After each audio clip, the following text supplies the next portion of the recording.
Here we go. Jake and Josh are here to analyze the game they love for the team they love. This is another Dolphins podcast. Here's your host, Jake Mendel and Josh Houtz. Thanks for tuning in to another edition of another Dolphins podcast. The first week of free agency is over, but there is still news coming through South Florida. It's been a busy weekend. It's been a long weekend. Can't talk about Dolphins football alone. Joshua Houtz, what's going on? I'm wondering what's going on here, man. You said about how, down in South Florida, we're up here up north, and it was so nice these last few days. And today I had to break out the beanie and the winter jacket again. So it's a little bit nipply up here, but man, it is awesome that free agency is upon us and some of the moves the Dolphins are making, as we'll talk about. How are you doing today, Jake? How have you been? I think one of my favorite way to describe this podcast, and I think it's what makes us unique and gives us an edge. We're up here recording because everybody else down south is out enjoying the nice weather. So we are actually sacrificing for you guys so you guys can go out and enjoy the beautiful weather. But with that, too, there's the curveball of we actually have listeners that are outside of South Florida. Believe it or not, the Dolphins have one of the bigger fan bases. Josh, before we get into our big Miami Dolphins hopes, dreams, prayers for the offensive line, I want to ask you, how old do you become the moment you start watching Flea Market Flip on a daily basis? Man, I don't know. That might be older than myself and Merrick, man. You've got to be real old to be watching that. Why do you ask? Is that what you're watching? We need something to watch, my girlfriend and I, when we're making dinner. So we did The Floor, which I thought was a pretty good game show. Elizabeth Banks is actually, we graduated from the same high school. So I love watching Whammy. That's a little fun connection there. And we needed something new. And 22 minutes, I can do it's in Brimfield, Massachusetts, where I'm from, which is like a state away, basically, by the distance. But it's a fun way to kind of yell at people for making stupid decisions, which isn't that all we do when talking football? I mean, yeah, you could speak for yourself, but that's all I ever do when I talk about football is just make stupid decisions and talk in circles. But that's why we love this game so much, right? There isn't really a exact science to it, and we love to come on here and speculate as we're going to do as much as you guys allow us. So, dude, yeah, I think you're pretty old though for 69 years old. I don't know how old you're. Pretty old for watching that for sure. I have the newspaper sitting on the table, drinking my black coffee. It just all meshes together. Josh. Something we spoke about with Kat late last week was the idea of, did free agency really change our perception on how the Miami Dolphins could approach the draft, right? They really revamped the linebacker room, which we spoke a lot about. They're still searching for wide receivers, and we'll get to that later on the show. But I got to thinking, what needed to happen in the last week to really change my perspective? And the only thing that could really, really boil to the top for me was the only thing that changed my original vision for the Miami Dolphins draft process is if you sign Robert Hunt to a 5-year, $100 million contract. That is probably the only thing that could have happened, because we're going to talk about it. The Dolphins signed a couple one-year players, some tackles, some guards who are coming in. But man, we ended the season thinking that the best way to improve this team, the best way to improve this offense is with the drafting offensive linemen. Nothing has changed for that for me. And I'm slowly coming to that realization. Yeah, and it's kind of funny that we're sitting here and you look at both sides of the interior, both trenches, right? The defensive line, we're sitting here, we're just going to kind of throw bodies at it and see what happens there. And it almost seems like that's what they're going to do here at the guard situation, like we'll talk about. But yeah, man, if you look at this roster and you try to figure out what that one move could have been, it would be, solidifying that offensive line, drafting a player, bringing back a Robert Hunt, like you mentioned. So as we'll talk about, the Dolphins are making little moves here and there. And as we talked about before, I wouldn't be surprised if Butch Barry, after what he's done, doesn't think, I can run it back with Liam Eichenberg. Rob Jones is back. We're going to talk about two other guys that they signed who can come in there and compete. So I like what the Dolphins are put together, right? After we lost key piece after key piece, but until they're out there working together, it's still the offensive line needs to strengthen up for this Dolphins team to really reach the pinnacle that we believe they can. I was trying to go through it, if they sign Trent Brown to a long-term deal, even a Michael Wynn, who I just butchered that and I deeply apologize. He's back with the New England Patriots. I just started going through the top free agent offensive linemen for this year. And what would be that line in the sand for the Dolphins to have a player where we can maybe try to tease the idea of, I think I saw a mock draft where the Dolphins took a cornerback today, and it kind of makes sense. You could talk yourself into it, but even if the Dolphins wanted to push chips in, the only option there was Robert Hunt, and that clearly wasn't going to happen. Where are you sitting as of right now with that first round draft pick? Because I think I'm going to settle into the camp. I'm going to be alone, but I think I want offensive linemen in both rounds 1 and 2. I look back to that 2020 draft where the Dolphins did it then. Austin Jackson, 3-year contract extension. Obviously, there were some bumps early on.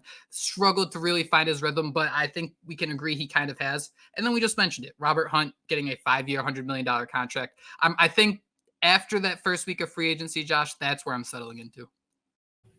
Yeah, and I don't know that I'm ready to exactly plant my flag and say definitively I want the Dolphins to go offensive line. But when you're sitting here looking at it, I mean, that's where I would absolutely, target in that first round. I mean, everyone's talking about how loaded they are, how many tackles might go. You got guards, you got guys that are versatile that can play center and guard, can play tackle. So I still think that's where the Dolphins will settle. I mean, if you want to throw out a name, I mean, we've been talking about Powers Johnson for what, since we first heard of his name and seen what he was doing out there. So I would still love to see him go that way. I mean, we're sitting here talking about what our dream offensive line could look like. I think I kind of teased it in that last episode, right? If you bring in Conor Williams and you sign him late in the year and move him at guard, and then, you draft a Powers Johnson at center, maybe move Brewer to guard. I don't know. I do like that the Dolphins brought in some guys to compete there, but I'm with you, Jake. I think you still go after offensive line when you think about the uncertainty surrounding Teron Armstead, who just restructured, right? And is kind of giving you an out after this season, in case he does go to retirement. I would lean towards offensive line, but then again, you got to look at the edge position. You mentioned cornerback. I mean, Dolphins love to go best player available. So anything's up in the air, man, but I'm getting old enough that I realize you don't win anything until you have those trenches locked up, and going offensive line in round 1 or 2 or both. That's definitely the right approach in my opinion. Let's sit and talk about Teron Armstead here just for a second. 32 years old. He restructured his contract to save the Dolphins $10 million against the cap. He allowed just 1 sack last season, a 2-time Pro Bowler since he arrived in Miami. Josh, what are your thoughts on void years? Because one of the major ways the Dolphins were able to free up this cap space was adding 2 void years to the end of Teron Armstead's contract. Basically, when his contract expires, let me see here. I got the exact numbers. In 2027, we're talking about 2027, dude. That is absolutely terrifying to me. So the Dolphins will just have like we could even call it like a salary cap tax of $2.9 million. And then in 2028, they'll have a salary cap tax of $1.4 million. So yes, we can talk about how Teron Armstead gave back some money to free up space, but the Dolphins are going to eventually end up giving him his money. This kind of reminds me of like the Bobby Bonilla situation with the Mets, where every year he gets $1 million. I think the Red Sox are doing something similar with Manny Ramirez. We're starting to see this become an aspect of football. What are your thoughts on these void years and what they could mean to the Dolphins salary cap? Yeah, thanks for clearing that up for us simpletons. Because I'm sitting here looking at it, and I'm like, okay, this is great, and I knew there was always that catch, right? That the Dolphins would eventually be on the hook for it. So, my thing is, you're just basically kicking the can down the road, right? And I think we're seeing the Dolphins do that a lot this offseason. I believe Jalen Ramsey was even joking. Everyone's like, "Oh, thanks for restructuring." He's like quote tweeting, like, "Don't worry, fam, I'm getting paid." So, I like that it frees up and it gives us some space this season. But like you mentioned, man, it's always going to creep up on us later down the road. So, that's the way I feel about it. Definitely sounds better until you came in and had to, enlighten us on what it actually means for the Miami Dolphins. And, paying that capital down the line is just something the Dolphins agreed to do. And again, it just goes to show you why the Dolphins need to find someone to play tackle when Teron Armstead does ride off in the sunset. I was trying to kind of go back and forth, ping pong it in my head of are void years a good idea? And the saying is 1 in the hand worth 2 in the bush, kind of similar to what you're talking about here. So Josh, when I say that the Dolphins are going to have a 2027 cap hit of $3 million for Teron Armstead, that sounds kind of gross, on the surface. But what if I added that's just 1.2% of the Miami Dolphins current cap, and the cap is going up every year? All of a sudden, when you see that $3 million and that concept of I have this player who's an absolute stud, in order to keep him and maintain the status of this offense, I have a cap hit that's hopefully, with a little luck, going to be 1% of your total cap. Doesn't it suddenly seem like, all right, it's not the healthiest thing to do, obviously can go out of hand, but if you can do this for a couple players for 3% of your salary cap, kind of stacking it together, kind of seems a little more digestible, no? Oh, absolutely. And I guess this is why people say the salary cap's fake, right? Because you can sit here and manipulate it down to a T. So I'm glad you're pulling me. You're just jerk with my emotions here. You're just jerking with my emotions here. I was pretty happy with this signing. Then you talked about the void years, but you're bringing me right back, man. $3 million. I thought you were gonna say that's what, like Jake Bailey's pay or something crazy like that. Fun fact, it's Let's talk Duke about. Riley's. I have it written down. Okay, I was gonna say Braxton Berrios. Did he just get paid something like that too, or am I mistaken? So Fun fact, his 1.4 million in 2028, the 0.6% of the salary cap space, that's Jake Bailey's contract. wow, it all ties together. Chris Grier's up to something for sure. And like you consider the way there's not really interest on this, and like dollars in the future aren't worth dollars now. There are people who are a lot smarter than me that can explain it a lot better. But on the surface, not an awful idea, but you can definitely take advantage of it, and it could kind of snowball pretty quickly. It's kind of like having a credit card. There will be a lot of people who kind of instantly jump on me and say, no, absolutely not, because there is no interest.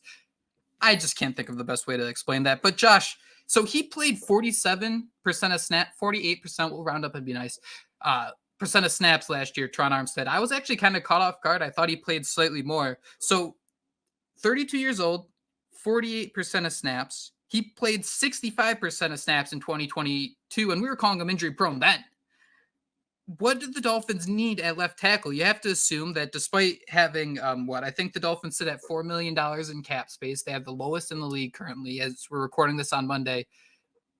You invested in Tron Armstead to be your left tackle, but it's clear that despite the Dolphins throwing a bunch of pieces at the wall to see that it works, there needs to be another concrete solution at left tackle. This isn't something where you can have a backup. Kendall Lamb, I kind of want to feel like is an anomaly, not the sense that he magically turned into a good player. I don't think you're going to be able to find backups that easily who played as well as him for that price. You mentioned Kendall Lamb. Is that who you just said? I'm sorry. I was sitting here. Yeah. Well, it was interesting because I forget who tweeted it out. Maybe it was Omar Kelly. Actually, I think he said that the Jack Driscoll signing could be Kendall Lamb's replacement, and that's kind of who you need here, right? We need a backup guy that can play tackle. We'll talk about him a little bit more then, but he has some experience at tackle guard, so maybe he's that guy that you can rely on if Teron Armstead goes down, but this is a guy that only started one game last season. So I think that's, again, where you look at the draft, right? We keep hearing how all these tackles are, in prime position, going round 1, round 2. Dolphins have to hit on one of those or, keep throwing darts like they've been. I mean, I wrote down Mekhi Becton as one of those names before we even came on here, before they started signing all these different players, as one of those things that maybe the Dolphins could throw a dart at. But I won't be surprised if they're happy with what they got right now, and then they do fill some of those spots with the vets later down the road or draft someone. So, I don't even know where I'm going with that, Jake. What was I even saying? This is where you kind of get into the idea that the Dolphins are going to have to pinch their pennies, and you kind of lean onto some concepts here that the Dolphins have working for them. One, they're willing to sign a bunch of guys to 1-year prove-it deals. Two, they have one of the league's top offenses, at least for 3/4 of the year. The month where they're off is obviously randomized. It's not a specific month or anything. We don't need to talk about that. And we talk about how quickly Tua gets rid of the football. So there's a real pathway here, where players can come in and have that 1 year, go out, show what you got, and then instantly get paid right off of it based on not only their talent alone, but just how this offense operates and what Mike McDaniel is trying to accomplish here. I thought that what was going to happen with Kendall Lamb, but he's still a free agent. I just have a hard time with the way the Dolphins are pinching pennies that Lamb will be the right option. I think he's going to try to maximize his value as he absolutely should, but we will wait and see on that.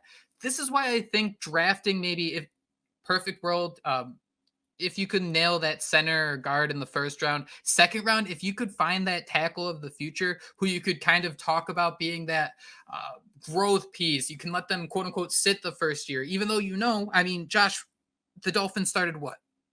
14? I think it was 14 different offensive line combinations last year. No matter how much depth you have, it's going to come into play. That's where I'm really starting to lean into the idea of drafting that tackle of the future, because I don't necessarily know you can walk into the year signing someone who might have been a premier backup or something like that and be confident about the situation after Teron Armstead played just 47% of snaps. But can you tell me a little bit about Jack Driscoll? So this was an interesting signing. It happened on Monday. Nobody knew about it until the Dolphins social media team just had the graphic ready to go. Yeah, I mean, they kind of threw it in there, right? They were like doing Jordan Poyer interviews, and they had some other guys out there, and then just randomly pops up like they signed Jack Driscoll. I'm going to keep messing that thing up, but I did reach out to my Eagles. I have a bunch of family and friends who like the Eagles, and I asked them Go in the group Flock. chat, what are yeah, I was like, what are your thoughts on this? And all they said was, you could tell when Lane Johnson was out of the game, and I'm just sitting there like, okay, no shit, thanks for nothing. So this is a guy who only started one game or no, started 17 games, 54 appearances, had one start last year, and in that game was against the Buffalo Bills and finished with a 79 pass block rating, according to Pro Football Focus, which seemed pretty good. He did start in total 473 snaps at right guard, 695 at right tackle, and 150 at left tackle. Like I said last year, he started at right tackle, so he has some versatility. He is younger, I believe 26 years old. So, again, I think it was Omar Kelly that said this could almost be a Kendall Lamb replacement, has experience at guard, has experience at tackle. So, I like the signing. I'm not sure how long of a deal it's for, but I don't think you can sit here and, think that now, okay, you're fine at tackle, right? I mean, maybe this guy also slides in at guard. I think he can compete there with Liam Eichenberg, who, has looked okay. Robert Jones, who's also looked okay. So maybe that's where they're expecting him to play. But at the end of the day, there's not that many great offensive linemen out there. The Dolphins saw a guy that could come in and have some value, whether it is, as a versatile six man, as we've heard, or even pushing for a starting job. So I'm no offensive line guru, but I'm intrigued by this. I just had to laugh because, you can tell what he's not the same. You can see when Lane Johnson's out of the game is like, well, no shit. I mean, like we can see when Teron Armstead's out of the game too, right? That's the thing. And Josh, this might make you a little queasy, but you know who is another versatile sixth offensive lineman? Jesse Davis. I thought you were Jesse telling me Davis. Liam Eichenberg because Jesse Davis said, yeah, you're right. That also works too. This is an interesting signing because I think something we spent maybe way too much time talking about last offseason was Miami's need for a swing tackle. We didn't see the Dolphins use 6 offensive linemen quite as much as I expected. And Alec Ingold was only on the field for 37% of snaps, despite being one of the higher paid fullbacks in the league. So that's where I kind of see the Jack Driscoll signing going. I don't think this is someone who's penciled in as a starter, but maybe is that swing tackle if you can maybe run the football a little bit more out of some of those bigger packages. That's where it could get a little interesting to me because, yeah, man, I'd be a little queasy having someone like him start. It's a situation where you're probably comfortable because of his experience. If he has to come in for a game or spot relief for a couple quarters, it's when like defenses can really game plan for you and they find that weakness on the offensive line where they can just attack you play after play, stew up all these different blitzes that can really attack this one position. Driscoll, interesting signing. I wouldn't put too much into it. Josh, another move the Dolphins made. Isaiah Wynn's back. That's a win for the Dolphins, in my opinion. You like that? I mean, it's funny because you tasked me with coming on here and trying to come up with the perfect offensive line, and I made sure in the DMs to remind you for me to bring up Kendall Lamb and Isaiah Wynn, and then later in the day they sign Isaiah Wynn. So, 27 years old, a guy who he looked pretty damn good when he played guard last year, right? He was starting at guard 7 games. I thought he played solid, got hurt. This was a guy that we talked about in previous podcasts about bringing him in as a cheap guy that could go out there and compete at guard, could maybe even start at guard. And he does have that, again, experience playing tackle. So, again, I like both those signings. I'm not going to sit here and be the homer and try to spin this as, the Dolphins are set here. The offensive line's a godsend. But for what they could have done out there, bringing back Isaiah Wynn was a win. I didn't try it that time. And Jack Driscoll, Neil Driscoll's brother, was also a win. What are the % chance Isaiah Wynn is a week 1 starter? Ooh, what was it? Quad injury? Yeah. I like those odds. I was going to say good, but I guess it comes down to how good this Driscoll is. I was going to say those two might be battling it, but I don't know, man. Then I'm going to say 69%. Can I just bail out and just go the cliche way? Who has 50. A better chance of starting next year? Week 1, because obviously after that, everything becomes a disaster. Isaiah Wynn or Liam Eichenberg? I mean, I'd hope it's Wynn, but I mean, I won't be surprised. Are you sure? Because Isaiah Wynn has played 815 snaps combined over the last 2 years. Are you sure you're that confident? That's also from Ryan Smith at PFF. He's the one who dropped that. Like, Wynn was good. He was very solid for the Dolphins at left guard, but the way this unit's coming together, man, it still doesn't have a stamp of approval.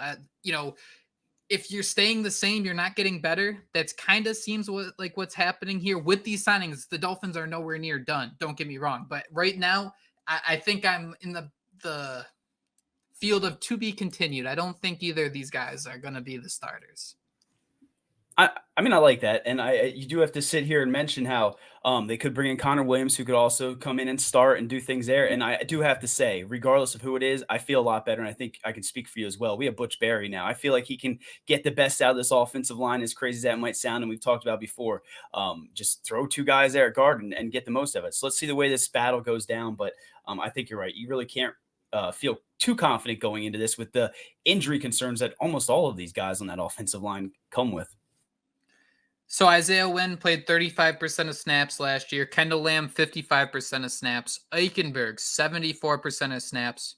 Ryan Jones, combined two names there. Robert Jones, 38% of snaps. The Dolphins signed him to a 1-year deal. He'll be back. That's another guy who is just such an excellent depth piece to have. And these things do matter. We haven't seen it because the Dolphins haven't won a playoff game. And we see comments all the time on our podcast about like, how can we be excited about things when the Dolphins haven't won a playoff game in 20 years? It's because we have nothing else. We can't just sit here and be miserable every pod. So that's the YouTube comments, Josh. I know we shouldn't talk to them, but that's what I got for you guys with a waving fist.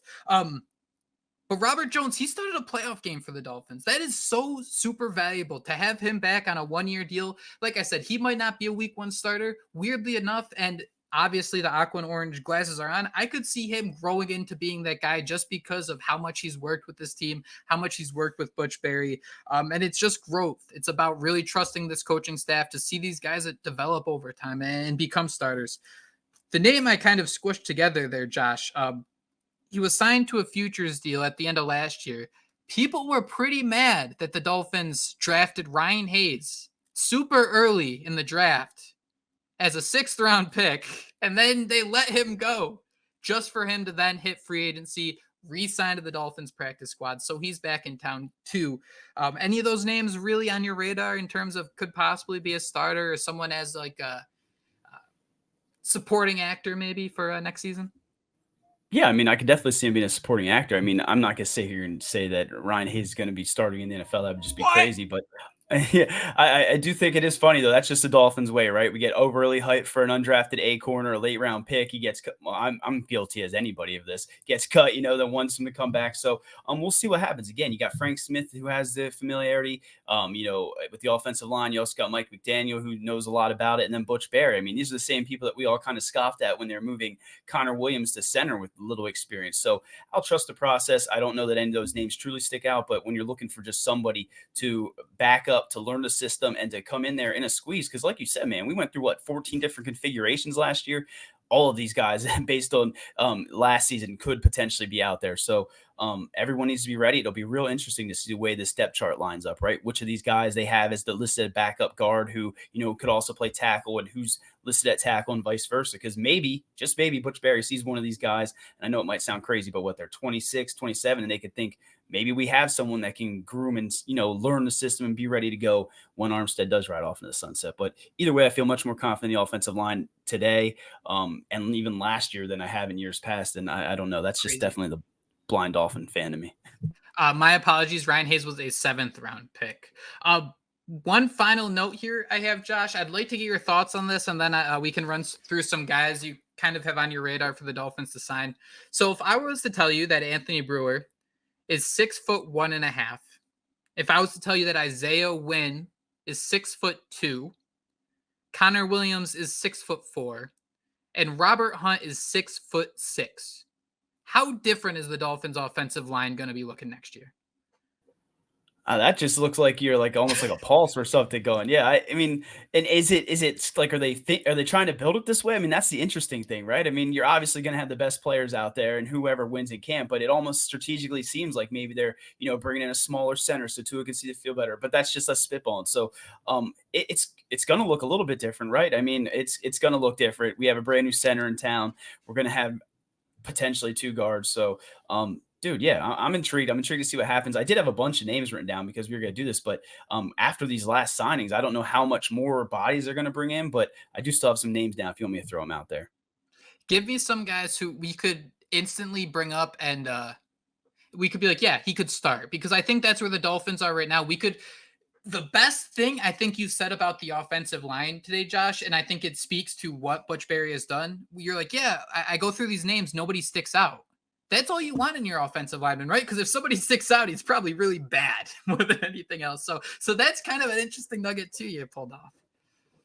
Thanks. I'm trying real hard over here. So let me just throw out some names here. I mean, so if I'm looking for an upgrade at center, and one of these I'm just doing to be funny, but Brian Allen was released by the Rams early in the offseason. I know a lot of Dolphin fans were sitting there, let's bring him in. We do have Anthony Brewer, so I don't see him bringing in a center. And also to write down Will Clapp. I think it's funny as hell his name, and I would love that Will Clapp on the depth chart at some point. So besides from that, I look at guard, and again, I had names written down. Did not expect them to go out here and bring in Wynn and Driscoll, but I had Dalton Risner as a name written down. I know he has some experience starting in the league. I know Merrick said Lakin Tomlinson on a recent pod. Cody Whitehair was also out there. So there's some vets that I thought could come in and play guard. But the name that really stuck out to me, and I know the Dolphins aren't going to do this, so I don't even know why I'm bringing it up, but we're talking about how they need a tackle to groom. Mekhi Becton is the guy that really stood out. 838 snaps at left tackle last year, 101 at right tackle, 24 years old. He's a guy who everyone I think wanted pre-draft, went to the Jets, didn't quite live up to the hype. Dude is a freaking polar, like a grizzly bear on skates. I think that the Dolphins could bring him in to groom behind Teron Armstead. That would be my, perfect world scenario pipe dream. We found $13 million under the couch seat. But at the end of the day, I don't know the Dolphins are going to bring in anyone else. I did have one other name, Andrew Dillard, the tackle. I think he was with the Eagles, ended up with Tennessee last year. He has some experience starting at tackle in the league. So he was the one Eagle I had written down, and then they went out there and signed Driscoll. So any names you have interest in, Jake, that are still out there? I mean, Conor Williams is at the top of my list too, because I do think with the familiarity, how great he was at guard, how awesome he is at center, that would be one of those guys I definitely keep on speed dial. Yeah, I don't know if people saw, but the report came out again. Conor Williams' agent, Drew Rosenhaus, does a lot of hits, local TV down there, which absolutely awesome. I love seeing agents and reporters do some hits. Why not? Everybody loves a good hit. But he spoke again to the fact that Conor Williams suffered a pretty tough ligament injury and will be taking his time into the summer before choosing which team he's going to sign with. It kind of caught me that this took off and a couple of people reported about it, shared stories, because this is something that's been said for a few months now, that he is going to be taking his time. And back then we kind of went a little Pepe Sylvia of Xavier Howard money. There's $18 million coming down the pipeline, but it is absolutely brutal to hear that from Williams. He's about to hit, he just finished up his rookie contract, or excuse me, I'm sorry. He signed a 2-year deal with the Dolphins. He's about to get absolute paid. There were the gripes throughout the year about how he was, I think, battling a hamstring injury. And he was one of the guys who was really frustrated because the Dolphins were holding him back, keeping him on the sidelines to play it safe. And then you just never know with sports, man. So I'm hoping to see that he'll be back out there soon. I think he'd be a guard, even center. I think that the Dolphins really should stay on top of. I think continuity is such an I'm going to say this is an over-ignored aspect of football. Continuity is so important, where I think that'd be a great addition to the locker room. Mekhi Becton, I don't know if it's just being a top 5, top 10 draft pick that really sticks out, but he fits the bill. We need someone to come in who wants to prove themselves. He's someone who's struggled with injuries. He's moved along the offensive line. He didn't really get the benefit of the doubt with the Jets. And don't get me wrong, nobody wants to say like, yes, let's sign a bunch of New York Jet players, because that's the exact opposite of building a good football team. But I like the idea of that. I don't know if it would be that $13 million signing, but he fits the bill. And I think it'd be a fun story to say like, hey, he came here and had a successful season, famous last words, but to rub that in a Jets fan's face is a bonus that's always worth it. Oh yeah, nothing better unless it's Bills fans. Patriots, we just feel sorry for him at this point. That number did come from Spotrac, though, that 13 million. So I was just throwing that out there. But back to Conor Williams, it does suck though, right? I mean, this proves this is exactly why these guys hold out and try to get paid as much as they can when they can, because he was injured last season. He's probably not going to capitalize as much as he would if he was coming off that year with the Dolphins. But, this is a guy that can play for sure. And he's still 26 years old. So I'd love to see Conor Williams back here. I don't know if it'd be at center, because I do think they kind of moved on with Anthony Brewer. But when you got those guys there, you just best 5 always plays. Isn't that what they say? I mean, so until they prove otherwise, I'm here for that. I don't mind if I'm wrong about this, but I kind of want to plant my flag in the camp of Brewer isn't locked in as the center. I think he might be a guard or something. Everyone's going to tell me I'm wrong. And I'm probably wrong, but this is one of those takes that I'm just ready to sit in, and if I'm wrong, oh no, I'll pay But the at fine. first, and at first I thought I was looking at his contract. I was like, oh no, he's almost. I mean, that's not even a lot of money even for a top guard, right? I mean, we just saw Robert Hunt made. So yeah, man, I don't know that really locks him into Less center than either. half. That money that he's seeing. So, yeah, good call, Jake. We'll see. I do know that with the Anthony Brewer games I've watched, and I don't want to kick Conor Williams wise down, but I didn't see any of those errant snaps that we've seen from Conor Williams. But aside from that, I mean, Conor Williams has been exceptional. So. Yeah, man. Let's see what happens. I like that you planted your flag in that. I'll be the first one to bring that back up when he's not the center. He's starting to left guard. Just dunk on me. I'm totally cool with that. Something too, like that's a great point about those errant snaps. You could kind of have a longer, long-winded discussion about the fact like Brewer had like the second most sacks allowed among centers, but when you consider like the down to down efficiency, even though some big time struggles, some maybe key mistakes in areas, you hope he can clean those up as he gets older and has more time playing center, as a situation that the Dolphins could really embrace. One of the things I think Dolphin fans are battling with now is the Miami Dolphins wide receiver depth chart, because we saw this offense truly struggle at the end of the year. Jalen Waddle was dealing with some injuries. The offensive line was duct tape and glue, keeping it together. But Josh, I think what the Miami Dolphins need to focus on are two things. Identifying a wide receiver 3, which they just re-signed Braxton Berrios. Can also, obviously, I think before wide receiver 3, I think he's a premier kick returner. They also visited with Robbie Chosen. So yes, those guys fit the vision of what the Miami Dolphins need in a wide receiver 3. They signed someone like Jonnu Smith. He's going to get 50 to 70 targets, somewhere in that range, I assume, this year. So when the Miami Dolphins need to look for a wide receiver 3, it's not somebody who's going to come in and maybe have 7 touchdowns or be a massive playmaker. Your number is going to get called 2 to 3 times a game at the absolute max. And we saw that with Berrios, him take advantage of those, where he'd make some crazy looking receptions just to get the Miami Dolphins a first down on 3rd and 7. But they also need Tyreek Hill and Jalen Waddle insurance. That sounds insane because I don't even know if it exists. But I think the Dolphins need 2 different receivers, Josh, and correct me if I'm wrong. They need someone who can fit in and be that wide receiver 3, but they also need someone that just in case there's a scenario, Tyreek Hill, Jalen Waddle, they can't play, somebody they can trust to come in and just eat 6-7 targets as that chain mover, somebody who could maybe play off of the other, Hill or Waddle, that you can have confidence in. I'm starting to kind of get the idea, the impression after 1 year, 2 years with Mike McDaniel, those are different positions. Yeah, I think you're right. And I mean, we got to look at what Braxton Berrios brings to the table, right? I wrote down when he signed more like Braxton Berrios, am I right? But that was just really, he caught 27 to 33 catches for 238 yards and a touchdown. I did look it up. 15 of those 27 catches were first down. So like in my head, he didn't put up huge numbers, but there were times throughout games, like you mentioned, where he just made some crazy acrobatic catch on 3rd down. You mentioned him in the return game, 23 punt returns for 235 yards. He only had a long of 19, and then his kick returns long of 33. So he's not going to take one to the house, but he's consistent, right? He's reliable. He's not going to put the ball on the ground. I think that's why the Dolphins brought him in. But back to your other point, man, they are definitely snooping around trying to bring in another receiver. I believe Quez Watkins, Eagles fans do not like him very much.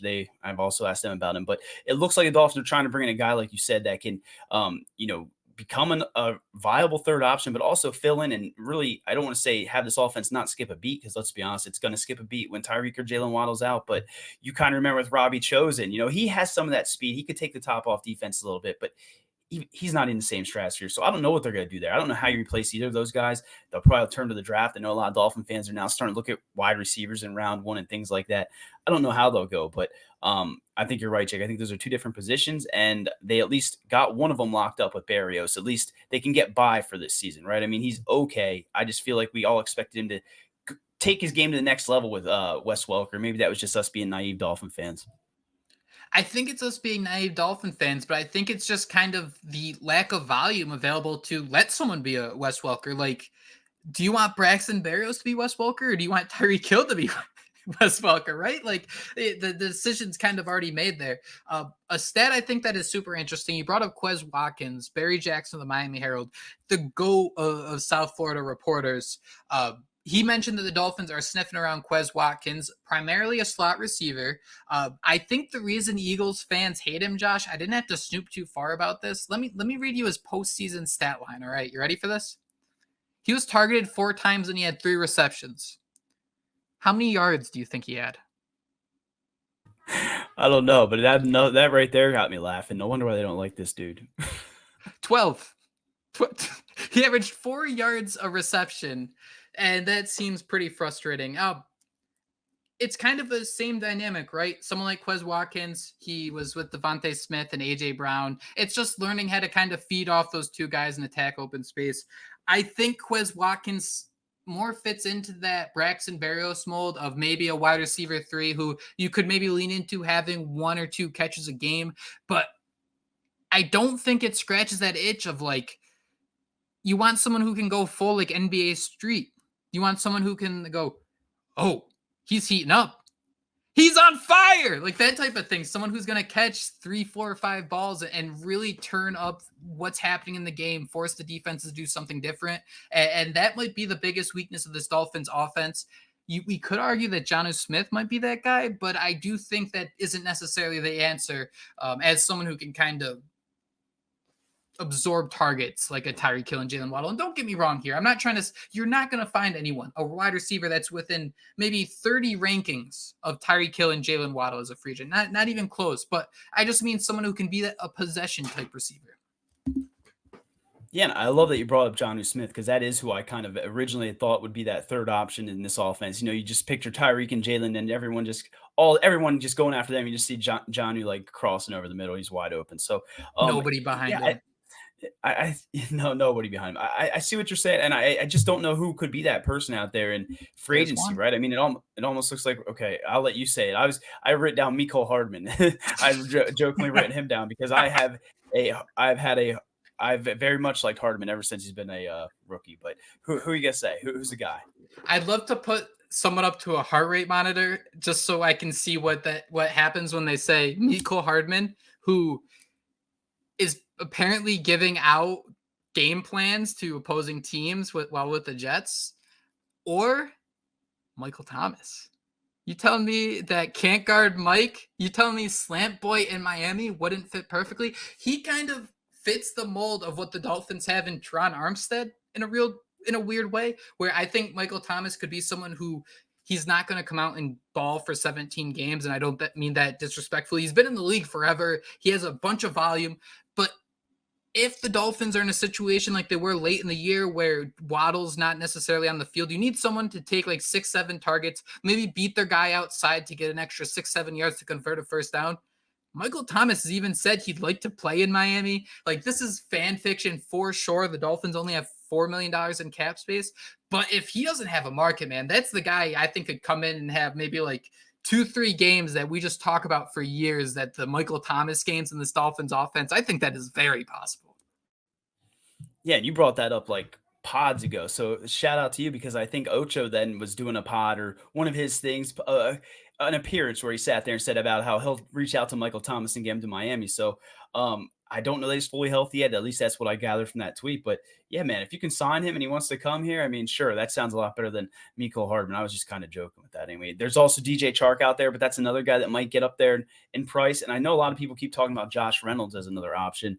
And Hunter Renfrow. I think he was a guy that someone made a fake tweet as Hunter Renfrow, and like Tyreek Hill started quoting it. So I don't know, man. You can never have too many weapons if you're Mike McDaniel, and I'm intrigued to see which one of these guys they bring in. Again, I just think they might wait, sit back, let this thing play out, and see what they get in the draft because, again, there's a lot of good players out there. But, dude, Michael Thomas, keep speaking that into existence because there's no one that throws a better slant than Tua Tagovailoa, and there's a reason we call him Slant Boy, right? It would just be so much fun. And it goes back to like the idea that the Dolphins had that report card that did so well. The Dolphins, like, again, they have not won the playoff game, but they have 4 straight winning seasons. Like, this franchise had some success. We see that last time I checked, Pro Football Focus has projected 2 third-round compensatory picks for the 2025 draft. Christian Wilkins and Robert Hunt were 2 of the 3 they projected. That to me right there screams like, hey, if you want to get paid, like the Dolphins are going to put you in a situation where you can show your stuff, and they're a highlight reel team. Something I thought, Josh, one other stat I wanted to bring up that was pretty like crazy to me the more I thought about it, like early in the year before he left, talking about what the Dolphins could do at wide receiver 3, like I was glowing about Eric Ezukama. Like he was like lining up in the backfield, running the football. He actually had 5 carries for the Dolphins, averaging over 4 yards a carry. Somehow, I don't know how this skipped my radar. Josh, how many career receptions do you think Eric Ezukama has? For how much we've kind of raved about him maybe being that Deebo Samuel type guy. Dude, I don't even know because it's not a lot, right? I was going to say like 19, and I think that's way too many. One. Oh my For 3 yards. He's Quez Watkins. You remember that dope highlight video I made, though, did he like break a record in preseason or something? Dude, he only has 1 catch.